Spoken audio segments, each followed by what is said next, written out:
Here's an easy, general, simple step you can take in your training to alleviate chronic pain. Train unilaterally. Just train one limb at a time for about 2 months, and that tends to solve a lot of pain problems. That's a really good tip, but you need to explain that a little bit more. Yeah, I want to get into it, but I'll tell you first why that is the way I opened the show today. So obviously Map Symmetry now has been out for, let's see, when did we release that? About 3 months ago? It's been about like 3 that, months? yeah. So June, I think. So the initial people that signed up for it during the launch now are going through it, right? So they've been through at least half of it is what we're seeing. And I'm getting a lot of messages from people who followed Map Symmetry, and the number one comment I'm getting is it took care of the pain that I had. Oh, I used to have this back pain, I had this hip pain, knee pain, and it's totally gone now after following the program. And Map Symmetry is not a correctional exercise per se program, but it's a lot of unilateral training. And it just, it just highlights how effective training one side of your body is at a time at kind of solving these, It helps you to focus on where you're unstable. Yes. A lot. And so it's like, you don't realize that because we're creatures of habit, and what we've developed in terms of these patterns of lifting, a lot of times you can mask a lot of those imbalances by momentum, or by, if you're doing a lot of bilateral exercises specifically, you can use your body in ways where you can basically bypass a lot of those issues that are underlying. So it really helps to kind of bring that to the surface. Totally. I mean, if let's say you do a lot of barbell exercise, which are phenomenal, but let's say one side of your body is 3% different than the other in terms of muscle recruitment pattern, which is very common. Very common, right? 3% is nothing, by the way. I'm using a very conservative number, but just 3% different. So it's either 3% weaker or 3% less stable, or the recruitment pattern is different, but you always train this way. Over the years, that means that some joints are going to be stressed differently than others, and it can cause problems. And what happens is you strengthen that difference. That 3% becomes solidified because you consistently train it that way. What you train is what you strengthen. And it doesn't become something that's visible or that you can target until you really start training one at a time. That's when things start to happen. And then you strengthen in that direction and things tend to balance out. Well, too, and when you keep doing bilateral type of lifting, you're going to be loading a lot more than you would unilaterally. And so it's like you're putting more stress and demand on your body to what's underlying and not being addressed. And so it's like you just try to kind of muscle through it. And a lot of times, especially athletes are guilty of trying to kind of self-correct as you're just pushing through.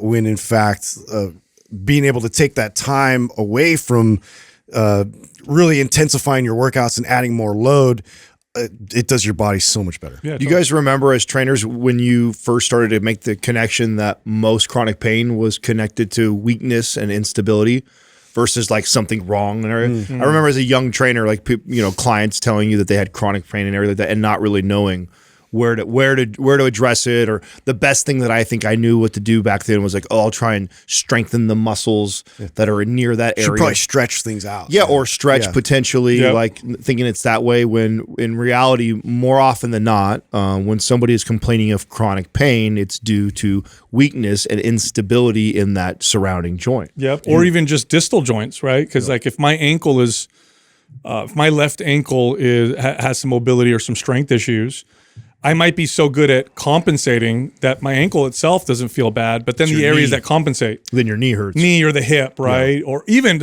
I've even seen it go all the way up the kinetic chain to like the shoulder. Yeah, I had a physical therapist that I worked with for a long time, not personally, but she worked in my studio, and she was amazing. She was excellent. Her name was Lori, and I remember one time she had a client who had like kind of neck pain, neck tightness, and eventually she was like, "Oh, it's coming from his left." I think it was his left foot or something like that. And I remember being like, what? That's ridiculous. This is back when I was kind of more of a bro trainer. Yeah. And she showed me, and then she trained it, and it went away. And I remember being like, well, I guess everything's connected. It kind of makes sense. I know. I used to be so mystified by that. Like you get some issue with like the left ankle, and then your right shoulder would be messed up. And well, the contralateral kind of it connection ping-pongs. It ping-pongs all the way up the kinetic chain. Yeah. So it's like if you have a weak a weak joint over on this side, like you have weakness and instability on this side, then the next joint up is got issues, then the next joint up has issues. Keep and pushing it further up. Yeah, and then it keeps going all the way up. And I remember figuring that out, and then that was like a tactic I would use with clients, like trying to convince them to personal train with me early on, because it would blow their mind. It would blow their mind that they'd have maybe some, like you said, like upper back or shoulder issue. But it's not that. Yeah, it's not that. You could work it all the way down, and then you find out they're like, oh, I actually broke my ankle like 3 years ago. You think that has to do with all that? And I said, yeah, well, because then you're compensating on this side, then that side overcompensates, and then that side overcompensates, and then it works its way all the way up, and all that stuff hurts. Oh yeah, totally. Like if you put like a 1/4 inch rise in one shoe, or even less, something that's kind of barely perceptible, and then walk around like that all day, I guarantee your back will start to bother you. And I guarantee if you stick to it long enough, your neck will start to bother That's you. like, it reminds me of, I mean, Seinfeld even covered this, but like when George had the huge wallet. Look at this thing. It's huge. And he's sitting on it constantly. It's one of my favorite episodes. Yeah, it's just like those hips are just constantly in that sort of asymmetry all day long, and it just destroys your back, right? Like stupid stuff like that. It affects you if it's like a continual thing. What is it with the dad wallet, by the way? I know. That is such a dad wallet Dude, thing. yeah. Keep all the receipts. Yeah. That's what it is. The coupons and everything. He's keeping all the receipts from everything. You know, I do. I'm still My dad had notorious like for a this. brick in his back pocket. Yeah, dude. that or like business cards, right? Someone hands me a business card. Oh, got to keep that. You never know, I might need that. You know what I'm saying? It's fucking 5 years later, it's this big. You know, I might hilarious. call the guy sometime. It's hilarious. No, so I got a DM from a woman who was a powerlifter, competitive. So she's not a beginner, not even intermediate. She's been competing. I think her DM said like 3 years or something like that.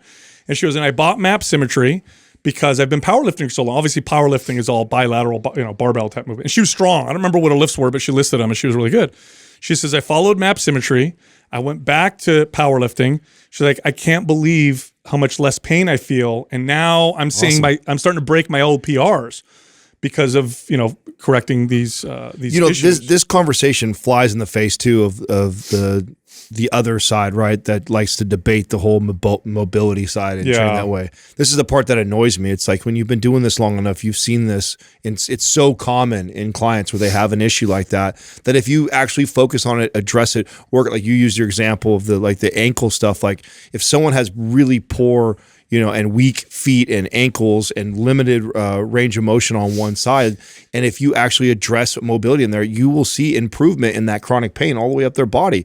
Or you could just fall in the other camp. It just is like, oh, that's such a waste of time to do mobility exercises. You should just strength train your way through it. It's just like so silly to me that that's even an argument still in our space. And I know where it comes from. It comes from the fact that general strength improvements will improve mobility generally, right? Mm-hmm. But when you come down to an individual with chronic pain like that, especially somebody that's been working out for a while, you got to be more specific. This isn't coming from dumb trainers. This is coming from intelligent people that will try and use studies to prove their point that you don't need that. Well, I think the only point that they have that's valid with that is if it's not being applied as strength-driven mobility, right? Yeah. So mobility is supposed to be about strengthening and supporting around and creating that stability. It's not about flexibility or anything passive. So if you're utilizing, any kind of like stretching technique where we're more passive in that, then it doesn't apply as well. No, having lots of flexibility with little strength is actually some of the most unstable that you can ever be.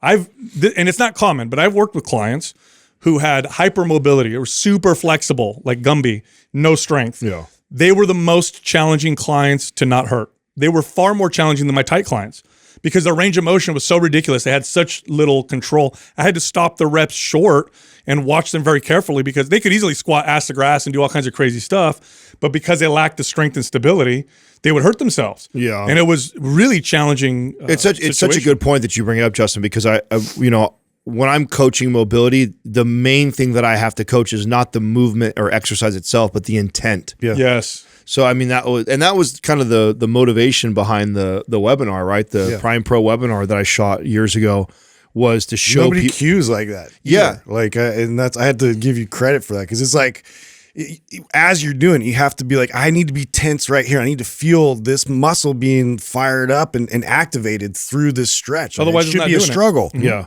Otherwise, you just naturally go to the end range and you don't gain any more access. Right. You just, in order to gain that access, you have to create that isometric tension to gain that new access, that new range of motion, and really see serious improvement. If you just see somebody on YouTube doing some mobility exercise and you hear everyone talking about mobility, you're like, okay, I'm going to start trying to do this. And you start doing some lizard with rotation, some combat stretch. You start doing some of these moves and you do it for a while and you're like, that isn't shit. Now I fall in the camp of the other side that is going like, oh yeah, it's a bunch of bullshit, a waste of time. It's not really helping people. It's like, well, no, how you do it is so important, because if you don't do it with the right intent, then yeah, it will come off that way.